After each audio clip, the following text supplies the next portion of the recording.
पाठ 10। ममता का मूल्य। बहुत समय पहले की बात है। किसी नगर में एक बहुत अमीर आदमी रहता था। उसके पास बहुत धन दौलत थी। एक बार उसके मन में विचार आया कि अपनी माँ का कर्जा उतार दिया जाए।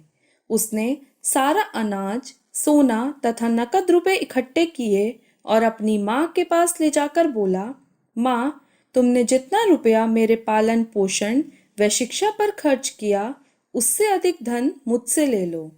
उस धन को अपने हाथ से गरीबों में बांट देना, ताकि मैं तुम्हारे ऋण से मुक्त हो जाऊं। बेटे की बात सुनकर माँ को बहुत दुख हुआ।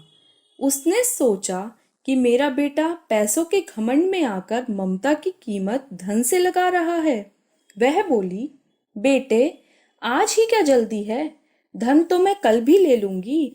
यह सुनकर बेटा बहुत खुश हुआ। रात को माँ ने एक बाल्टी में पानी भरकर पलंग के पास रख दिया। जब बेटा सो गया तो माँ ने बेटे के बिस्तर पर एक लोटा पानी डाल दिया। जाड़े की रात थी। बेटा तुरंत जाग उठा। उसे माँ का पानी डालना बहुत बुरा लगा और वह क्रोधित होकर माँ से बोला, माँ, यह तुम क्या कर रही हो? मेरे बिस्तर पर पानी क्यों डाल रही हो? तब माँ ने कहा, तुम एक रात में घबरा गए। मैं तो तुम्हें सूखे बिस्तर पर सुलाकर खुद गीले बिस्तर पर बहुत बार सोई हूँ। तुम यदि एक सप्ताह भी इस गीले बिस्तर पर सोकर मुझे दिखा दो तो मैं मान जाऊंगी कि तुम मेरे ऋण से मुक्त हो सकते हो।